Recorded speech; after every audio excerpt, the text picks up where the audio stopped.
The war will continue till we win the battle, inshallah. We lost the battle for the war.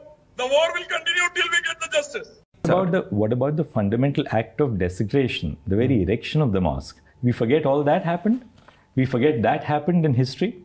Now, once you accept that that happened in history, and we had evidence in the form of archaeological evidence, how can you shut your eyes? So, you know, what is really being done by many of these commentators that you have referred to is that you have a selective view of history, ignore evidence of what happened beyond a certain period in history, and start looking at evidence which is of a more comparative But I thought nature. Justice ILYAS Sharafuddin, there has been closure in the case finally after years, says Neha Joshi. They would have wanted the verdict to come earlier, but finally it has. Why drag it on more, sir, then?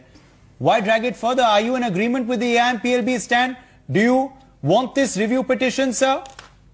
I would like to say that Supreme Court itself declared in the judgment that keeping the idols over there have desecrated the place, and there was no mandir demolished over there. So the right judgment would be that the masjid should have been erected over there again, and a masjid would have been rebuilt. Unfortunately, that has not been done. Supreme Court declared those who demolished Babri Masjid as criminals and gave the judgment in favor of criminals. But the terrorists have demolished the Babri Masjid and they have taken away the land also. What is the problem with that? Coming and demolishing our masjid, what settlement? No question of settlement at all. When you have demolished our masjid and made a crime, you should be put behind bars. Modi, Advani should be put behind bars. Whoever giving these recommendations are living in a fool's paradise.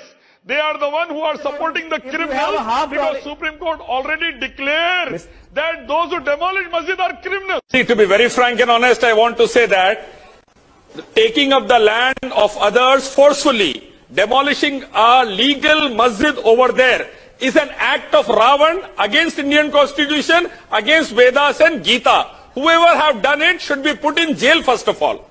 That land belongs to Muslims. It is, masjid was there. Those who have demolished it, going against the constitution, going against Hinduism and Islam, they are the real culprits. Let ILYAS Sharafuddin also respond. He wants to respond. Yes.